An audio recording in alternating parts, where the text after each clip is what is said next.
ಇದು interesting maths problem 64ನೇ video. ಈ 64ನೇ ವೀಡಿಯೋದಲ್ಲಿ ಏನಾಯ್ತದ, ಇದನ್ನು ಸಿಂಪ್ಲಿಫೈ ಮಾಡಬೇಕು. 7/1/4 ಮೈನಸ್ 5/6 ಡಿವೈಡೆಡ್ ಬೈ ಬ್ರ್ಯಾಕೆಟ್ ಒಳಗಡೆ ಮತ್ತೆ ಬ್ರ್ಯಾಕೆಟ್ ಇದು. ಫಸ್ಟ್ ಇದನ್ನು ಏನು ಮಾಡಬೇಕು, ಮಿಕ್ಸ್ಡ್ ಫ್ರ್ಯಾಕ್ಷನ್ ಇರೋದನ್ನ ಇಂಪ್ರಾಪರ್ ಫ್ರ್ಯಾಕ್ಷನಾಗಿ ಕನ್ವರ್ಟ್ ಮಾಡಬೇಕು. ಇದು ಯಾವ ಥರ, 7 4 28, 28 ಪ್ಲಸ್ 1 ಅಂದರೆ 29. 29/4 ಮೈನಸ್ 5/6 ಡಿವೈಡೆಡ್ ಬೈ ಅದೆಲ್ಲ ಹಂಗೆ ಬರಿಬೇಕು. ಇದು ಕನ್ವರ್ಟ್ ಮಾಡಿದಾಗ ಇವಾಗ ನೆಕ್ಸ್ಟ್ ಯಾವ ಥರ ಸಿಂಪ್ಲಿಫೈ ಮಾಡಬೇಕು ಅಂದರೆ ಪೆಮ್ಡಾಸ್ ರೂಲ್ ಅನ್ನೋದು ಉಪಯೋಗಿಸ್ಬೇಕು. ಪೆಮ್ಡಾಸ್ ರೂಲಲ್ಲಿ ಏನಿರ್ತದೆ, ಫಸ್ಟು ಪ್ಯಾರಂಥಿಸಿಸ್ ಕ್ಲಿಯರ್ ಮಾಡಬೇಕು ಬ್ರ್ಯಾಕೆಟ್ಗಳು. ಇಲ್ಲಿ ಇಷ್ಟೊಂದು ಬ್ರ್ಯಾಕೆಟ್ ಐತೆ, ಯಾವುದು ಎಲ್ಲದಕ್ಕಿಂತ ಒಳಗಡೆ ಬ್ರ್ಯಾಕೆಟ್ ಇರ್ತದೋ ಅದನ್ನು ಫಸ್ಟ್ ಕ್ಲಿಯರ್ ಮಾಡಬೇಕು. ಇದು ಎಲ್ಲದಕ್ಕಿಂತ ಒಳಗಡೆ ಬ್ರ್ಯಾಕೆಟು. 3/4 ಮೈನಸ್ 1/4 ಅಂದರೆ ಎಷ್ಟಾಯ್ತದೆ ಇಲ್ಲಿ ಮಾಡಬೇಕು. 3/4 ಮೈನಸ್ 1/4 ಅಂದರೆ ಎರಡರಲ್ಲೂ 4 ಕಾಮನ್ ಡಿನಾಮಿನೇಟ್ರು, ಅದನ್ನು ಇಲ್ಲಿ ತಗೋಬೇಕು. ಆಮೇಲೆ 3 ಮೈನಸ್ 1 ಅಂತ ಮಾಡಬೇಕು. ಅದೆಷ್ಟಾಯಿತು, 2/4 ಆಯಿತು. 2 1 2 2 ಹಾಫು, ಅರ್ಧದಷ್ಟು ಆಯ್ತದು. ಇವಾಗ ಇಲ್ಲಿ ಬರಿಬೇಕದು ಅರ್ಧ ಅಂತ. ಇದೆಲ್ಲ ಹಂಗೆ ಉಳಿದಿರ್ತದೆ.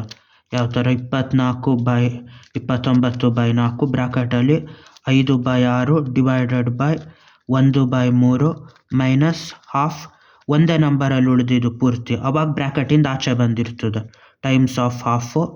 ನೆಕ್ಸ್ಟು ಇದೆರಡು ಉಳಿತು. ಇಲ್ಲಿ ಕೆಳಗಡೆ ಡಿನಾಮಿನೇಟ್ರಲ್ಲಿ 2 2 ಹಾಫ್ ಟೈಮ್ಸ್ ಆಫ್ ಹಾಫ್ ಮಾಡಬೇಕು. ಹಾಫ್ ಟೈಮ್ಸ್ ಆಫ್ ಹಾಫ್ ಮಾಡಿದಾಗ ಏನಾಯ್ತದೆ, 2 2 4, 1/4 ಅಂತ ಆಯ್ತದೆ. ಇವಾಗ ಅದೆಷ್ಟಾಯ್ತಿದ್ದು, 29/4 ಮೈನಸ್ 5/6 ಡಿವೈಡೆಡ್ ಬೈ ಇದು 1/3 ಮೈನಸ್ 1/4, ಒಂದೇ ನಂಬರ್ ಇದ್ದಾಗ ಆಚೆ ಬಂದಿರ್ತದೆ ಬ್ರ್ಯಾಕೆಟಿಂದ. ಆಮೇಲೆ ಮತ್ತೆ ಇದೊಂದು ಬ್ರ್ಯಾಕೆಟ್ ಆಯಿತು.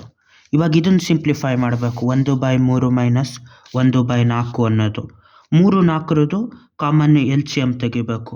3 4ರದ್ದು ಯಾವುದು ಎಲ್ ಸಿ ಎಮ್ಮು, 3ನ್ನು ಸಿಂಪ್ಲಿಫೈ ಮಾಡಿದ್ರೆ 3 1 3 ಆಯ್ತದೆ.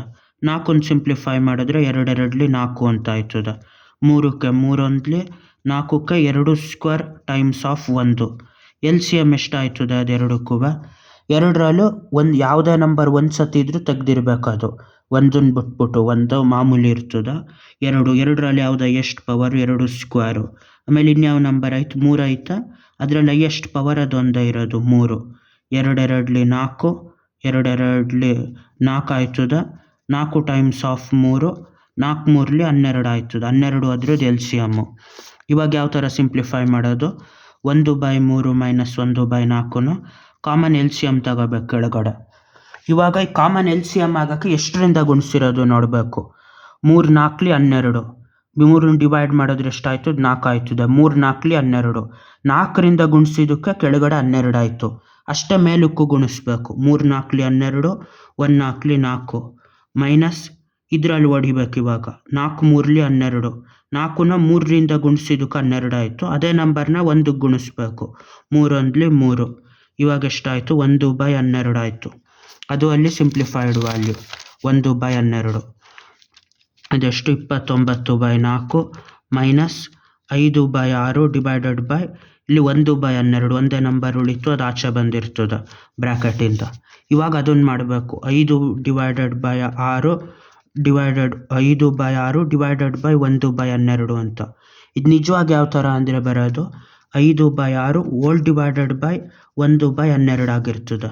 ಇದರಲ್ಲಿ ಸಿಂಪ್ಲಿಫೈ ಏನು ಅಂದರೆ ನ್ಯೂಮರೇಟ್ರಲ್ಲಿ ಡಿನಾಮಿನೇಟರ್ ಇರೋದು ಕೆಳಗಡೆ ಬರ್ತದೆ, ಡಿನಾಮಿನೇಟ್ರ್ ಇರೋದು ಮೇಲ್ಗಡೆ ನ್ಯೂಮರೇಟ್ರಿಗೆ ಹೋಗಿರ್ತದೆ. ಅದು 5 times of 12 divided by 6 times of 1 ಅಂತ ಆಯ್ತದೆ.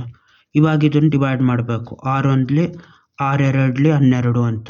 5 2 ಎಷ್ಟು, 10. 10/1 ಅಂದರೆ 10 ಅಂತ ಲೆಕ್ಕ. ಅಲ್ಲಿಗೆ ಇದೆಷ್ಟಾಯಿತು, 29/4 ಮೈನಸ್ 10 ಅಂತ ಆಯಿತು. ಇಲ್ಲಿ ಡಿನಾಮಿನೇಟ್ರಲ್ಲಿ ಏನೂ ಇಲ್ಲ ಅಂದರೆ 1 ಐತೆ ಅಂತ. 10 4 ಮೇಲೆ ಬಂದಾಗ 4ರಿಂದ ಗುಣಿಸ್ಬೇಕು. ಕಾಮನ್ ಡಿನಾಮಿನೇಟ್ರ್ ಆಯ್ತು 4, 29 ಹಂಗೆ ಉಳಿಯಿತು. 4 ಮೇಲೆ ಬರೋದ್ರಿಂದ 10 4 40 ಅಂತ ಆಯಿತು. ಇಲ್ಲಿ 40 ದೊಡ್ಡದು, 29 ಚಿಕ್ಕದು. 40 ಮೈನಸ್ 29 ಅಂದರೆ 11, ದೊಡ್ಡದ್ರದ್ದು ಮೈನಸ್ ಆಯಿತು. -11/4. ಅದು ಇದ್ರ ಪೂರ್ತಿದು ಸಿಂಪ್ಲಿಫೈ ಮಾಡಿದ ವ್ಯಾಲ್ಯೂ. ಬಾಯ್.